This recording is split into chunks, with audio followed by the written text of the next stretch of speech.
অনির্বাণ টিউটোরিয়ালে তোমাদের সবাইকে স্বাগত জানিয়ে আমি পরিমিতির উপর সংক্ষিপ্ত তথ্যধর্মী কয়েকটি প্রশ্ন উত্তর তুলে নিয়েছি। পরিমিতির অধ্যায় আয়তঘন। আয়তঘনের উপরে যে অঙ্কগুলি দেখা যায়, আয়তঘনের তল থাকে কিন্তু 6টা আর ধার হয় কটা? 12টা। শীর্ষবিন্দু কটা হয়? 8টা এবং কর্ণ সংখ্যা 4টে। এই জিনিসগুলো জানতে হয়। আর আয়তন হচ্ছে দৈর্ঘ্য গুণ প্রস্থ গুণ উচ্চতা। দৈর্ঘ্য গুণ প্রস্থ গুণ উচ্চতা হচ্ছে আয়তন। কেমন? তাহলে আমরা এখন যেগুলো করব, প্রশ্ন একটা তুলে নিয়েছি। দেখো, একটি আয়তঘনের তল সংখ্যা x, অর্থাৎ x এর মান হবে কত হবে বলো তো? 6। তল 6। ধার সংখ্যা y, তাহলে y এর মান কত হবে? ধার কটা আমাদের? 12টা, তাহলে y এর মান হবে 12। শীর্ষবিন্দু সংখ্যা z, তাহলে শীর্ষবিন্দু কটা আমাদের? 8, তাহলে z এর মান হবে 8। আর কর্ণ p, তাহলে p এর মান কত? 4, যেহেতু কর্ণ 4টি, তাহলে এইটার মান কত? তাহলে এদের মানগুলো আমরা লিখে দেব। তাহলে এখানে লিখে নিই,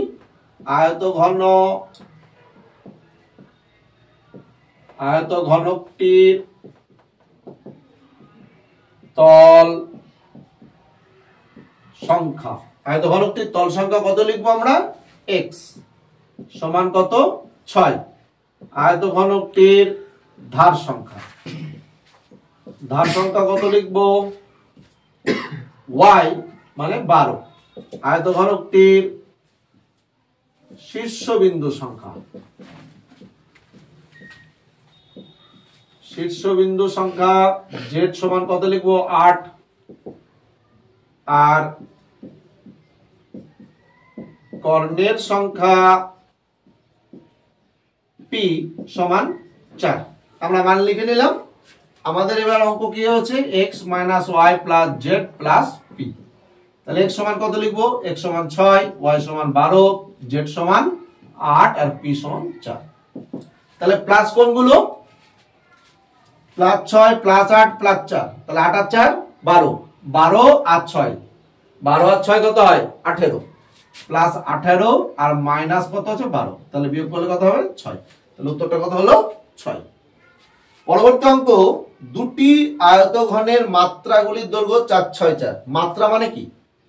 দৈর্ঘ্যকে একটা মাত্রা, প্রস্থকে একটা মাত্রা বলা হয়, আর উচ্চতাকে একটা মাত্রা বলা হয়।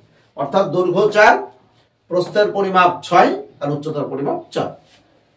একটা আরেকটি আয়তঘনকের দৈর্ঘ্য প্রস্থ কত? দৈর্ঘ্য 8, প্রস্থ 2h-1 আর উচ্চতা 2।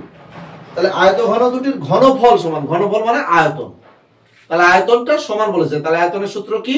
দৈর্ঘ্য গুণ প্রস্থ গুণ উচ্চতা। তাহলে h এর মান কত? তাহলে আয়তনটা সমান করে আমরা অঙ্কটাকে করে দিই। এইভাবে লিখবো আমরা শর্ত মতে,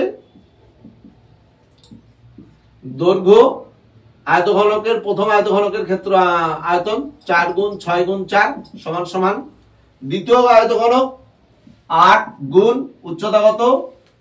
2h-1 গুণিত এইটা। কেমন? তাহলে আমরা অঙ্কটাকে কি করলাম? h এর মান থাকতে হবে, তাহলে 8 আর 2 এর গুণফলটাকে আমরা নিয়ে আসলাম। 4 গুণ 6 গুণ 4 বাই 8 গুণ 2 সমান সমান 2h-1।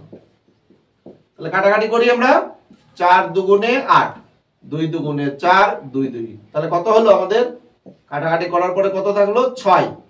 আর মাইনাস 1 যদি আমরা এই পারে নিয়ে আসি, প্লাস 1, তাহলে 6 আর 1 7 বাই 2 সমান সমান h। তাহলে h এর মান কত হলো? 2 দিয়ে আমরা 7 কে যদি ভাগ করি, উত্তর হবে 3.5। তাহলে h এর মান কত হলো আমাদের? 3.5। কেমন? তাহলে এইভাবে কিন্তু তোমরা অঙ্কগুলিকে খুব সহজভাবে করে ফেলবে। কেমন?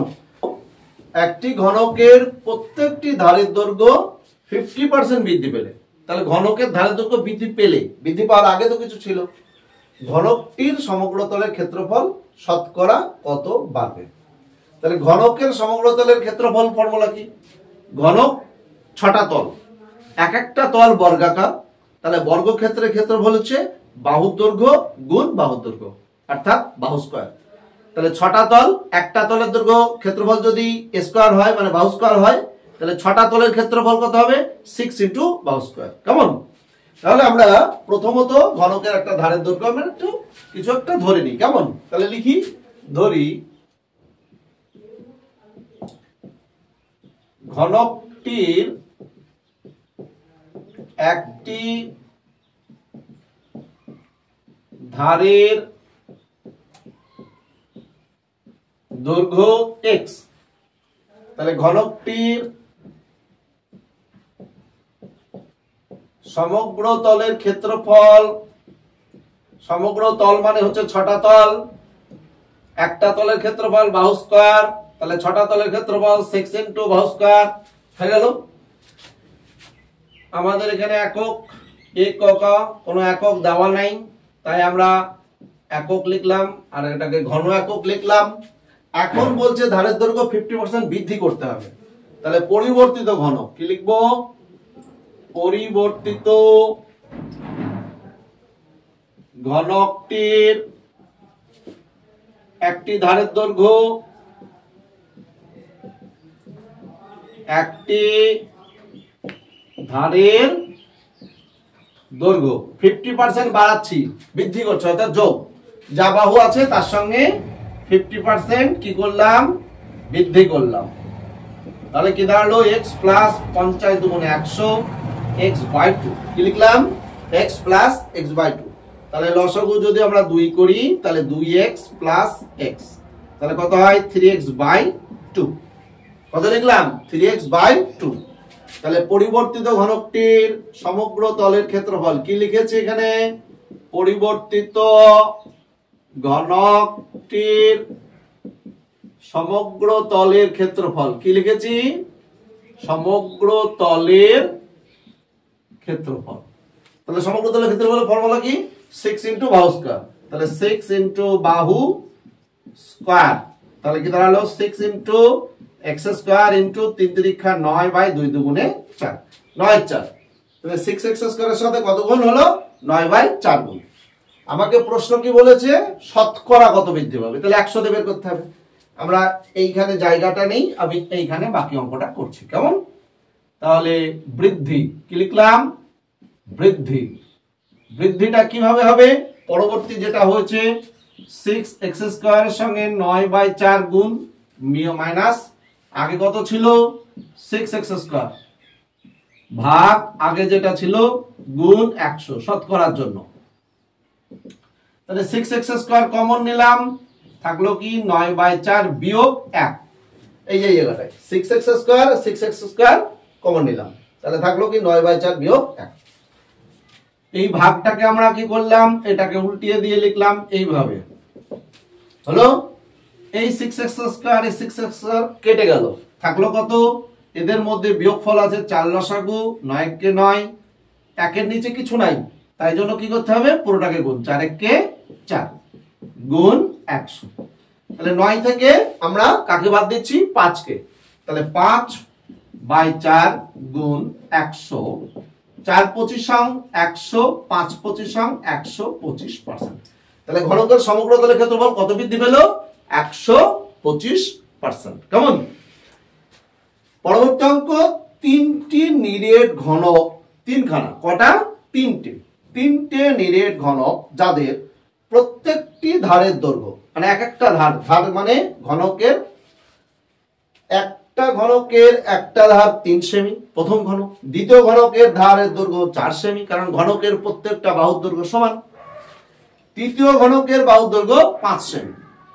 ঘনক 3টিকে গলিয়ে অর্থাৎ তাহলে তাকে আমাকে কি করতে হবে? ঘনকের আয়তন নির্ণয় করতে হবে। কি করতে হবে? আয়তন। গলানো মানে আয়তন বা ঘনফল। গলিয়ে আমরা একটা বড় ঘনক তৈরি করলাম, মানে একটা এরকম ছোট ছোট 3টে ঘনক ছিল, এটাকে আমরা গলিয়ে একটা বড় ঘনক তৈরি করলাম। এরকম আমরা বৃত্ত তো দিতে পারি না, একটা ঘনকের বাহু 6টা তল দিয়ে আমরা বানাতে পারি। তাহলে ছোট ছোট 3টে ঘনক ছিল, তাহলে 3টে ঘনকের আয়তন আমরা প্রথমত নির্ণয় করে নিই, কেমন? তাহলে প্রথম ঘনকের আয়তন কি লিখলাম? প্রথম ঘনকটির আয়তন, প্রথম ঘনকটির আয়তন বাহুর কিউব, অর্থাৎ 3 3 9 3 9 27 হলো। দ্বিতীয় ঘনকটির আয়তন কি হবে? দ্বিতীয় ঘনকটির আয়তন বাহু কিউব 4 4 16 4 16 64। কত লিখলাম এখানে? 4 16 64। তৃতীয় ঘনকটির আয়তন 5 5 25 5 25 125। প্রত্যেকটাকে আমরা কি লিখবো? উত্তর ঘন সেমি। কি লিখবো? ঘন সেমি, ঘন সেমি, ঘন সেমি, ঘন সেমি। এবার এই তিনটে ঘনককে এক জায়গায় যদি আমি গলিয়ে এক জায়গায় রাখি তাহলে কি করতে হবে? যোগ করতে হবে। তাহলে নতুন ঘনকের বাহুর দৈর্ঘ্য বের করতে গেলে নতুন ঘনকের আয়তনকে আমাকে কি করতে হবে? ঘনমূল করতে হবে। কি করতে হবে? ঘনমূল। তাহলে আমরা কি লিখবো? যে নতুন ঘনকের বাহুর দৈর্ঘ্য, নতুন ঘনকটির বাহুর দৈর্ঘ্য, বাহুর দৈর্ঘ্য বা ধারের দৈর্ঘ্য। তাহলে কি লিখলাম? এই জায়গাটায় ঘনমূলের চিহ্ন দিলাম, দিয়ে এদের তিনজনকে আমরা যোগ করে নিলাম। কেমন?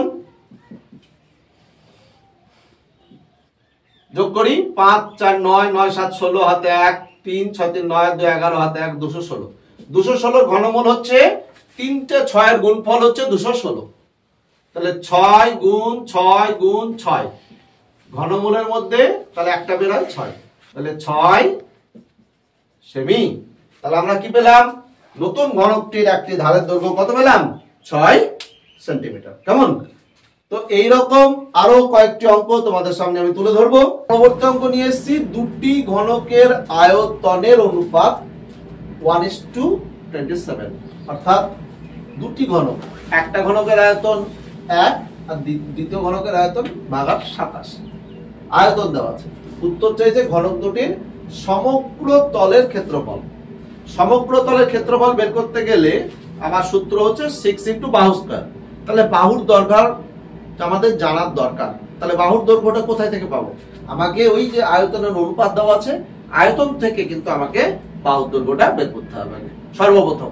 তারপরে আমি বাহুর দৈর্ঘ্য পাওয়ার পরে কিন্তু আমি সমগ্র তলের ক্ষেত্রফলটা বের করতে পারবো। তাহলে সর্বপ্রথম কাজ হচ্ছে আয়তনকে ঘনমূল করে বাহুর দৈর্ঘ্য বের করা। কেমন? তাহলে আমরা এই কাজটা করে নিই যে দুটি ঘনকের বাহুর দৈর্ঘ্যের অনুপাত। কি লিখলাম? দুটি ঘনকের বাহুর দৈর্ঘ্যের অনুপাতেই আমরা অঙ্কটাকে করে নেব। কিভাবে লিখবো? ঘনমূল 1 ঘনমূল 27 ঘনমূলের মধ্যে।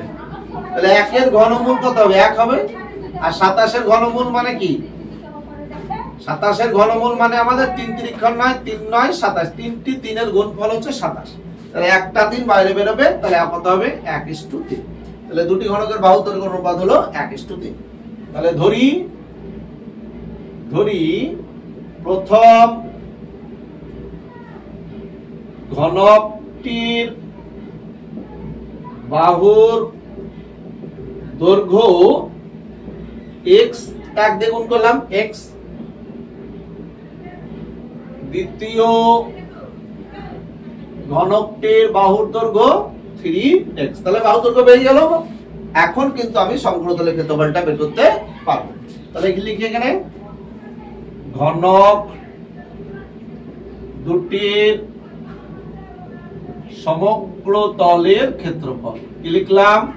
ঘনক দুটির সমগ্র তলের ক্ষেত্রফল এর অনুপাত। তাহলে সমগ্র তলের ক্ষেত্রফলের ফর্মুলা কি আমাদের? 6 × বাহু স্কয়ার। 6 × বাহু স্কয়ার is to 6 × বাহু স্কয়ার। তাহলে 6x স্কয়ার is to 3 3 9। 3 এর মাথায় স্কয়ার মানে 3 কে 3 দিয়ে গুণ, 3 3 9 6 9 54 54x স্কয়ার। তাহলে আমি কিন্তু এই জায়গাটা কাটতে পারি, 6 দিয়ে 54 কে কাটতে পারি আর x স্কয়ার কাটতে পারি। তাহলে 6 কে 6 6 9 54। তাহলে ক্ষেত্রফলের অনুপাত কত হলো? 1:9। পরবর্তী অঙ্ক, একটি ঘনকের সমগ্র তলের ক্ষেত্রফল s বর্গ একক এবং কর্ণের দৈর্ঘ্য ডি একক। তাহলে সমগ্রতলের ক্ষেত্রফল এস এর মান বলেছে, তাহলে বাহুর দৈর্ঘ্য তো আমি জানি না, তাহলে বাহুর দৈর্ঘ্য লিখে নিই। তাহলে ধরি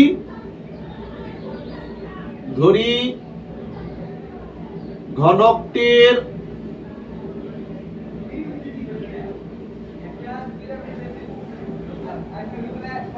বাহুর দৈর্ঘ্য এক্স একক, ঘনকটির সমগ্র তলের ক্ষেত্রফল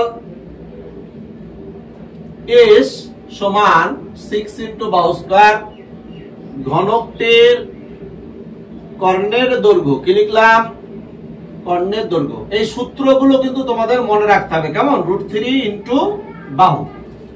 তাহলে আমরা তিনটা জিনিস লিখে নিয়েছি। এবার এই জায়গা থেকে আমরা কি লিখতে পারি, তাহলে ডি সমান √3 ইন্টু এক্স, অর্থাৎ ডি বাই √3 সমান সমান এক্স। আমরা এক্স এর মানটা এখানে বসিয়ে নিলাম, এটা একটা পার্ট, এটা একটা পার্ট লিখলাম, এক্স এর মানটা বসিয়ে নিলাম। এবার আমি পাশাপাশি আমি আবার এখানে কি লিখলাম, এই জায়গাটায় এস সমান 6 ইন্টু এক্স স্কয়ার দেওয়া আছে, তাহলে এস সমান 6 ইন্টু এক্স এর জায়গায় আমি মানটা বসালাম, বসিয়ে এই হোল স্কয়ার করে নিলাম, কেমন। তাহলে এস সমান 6 into D square by √3 whole square মানে 3, 3 দুগুণে 6। তাহলে উত্তর কত হলো, এস সমান সমান 2 ডি স্কয়ার। উত্তর কত হলো, এস সমান সমান 2 ডি স্কয়ার। এবার কখনো কখনো কোনো অপশনে যদি এরকম থাকে যে ডি এর মানটা বের করতে বলছে, তাহলে কি করতে হবে, তোমাকে এই 2টাকে এবারে নিয়ে আসতে হবে, দিয়ে রুট করে করতে হবে। তাহলে কি করতে হবে, যে এস বাই 2 সমান সমান ডি স্কয়ার। অপশন যদি এমসিকিউ দেয় তাহলে তোমাকে এরকম ভাবে করে নিতে হবে, √s বাই 2 সমান সমান ডি, বা এস এর মান বললে এস সমান সমান 2 ডি স্কয়ার, বা ডি স্কয়ার সমান সমান এস বাই 2। যে ধরনের যদি এমসিকিউ দেয় তাহলে এরকম ভাবে লিখতে পারো, অথবা এস সমান সমান 2 ডি স্কয়ার বলে অঙ্কটাকে সম্পন্ন করে দিতে পারো, কেমন। তাহলে এই ধরনের অঙ্ক তোমাদের যদি আরো কিছু প্রয়োজন মনে হয়, এবিটিএ টেস্ট পেপার হোক, প্রশ্ন সংকলন হোক, বা এমস হোক, বা প্রশ্ন প্রস্তুতি হোক, তাহলে অবশ্যই আমাকে কমেন্টের মাধ্যমে জানাবে। তাহলে আমি অবশ্যই সেই সব অঙ্কগুলির সমাধান করে আমি ভিডিও আপলোড করে দেব, কেমন। তাহলে এখনো যারা তোমরা আমার চ্যানেলকে সাবস্ক্রাইব করোনি, অবশ্যই সাবস্ক্রাইব করবে, লাইক করবে, কমেন্ট করবে। আর অঙ্কগুলি দেখার সময় একটি অনুরোধ, তোমরা কিন্তু কখনোই স্কিপ করবে না, আর বারবার দেখবে। কোনো একটা অঙ্ক বুঝতে না পারলে বারংবার দেখে বোঝার চেষ্টা করবে। যদি কোনো জায়গায় বুঝতে অসুবিধা হয় অবশ্যই আমাকে কমেন্টের মাধ্যমে জানাবে। অনেক ধন্যবাদ, তোমরা সবাই ভালো থেকো।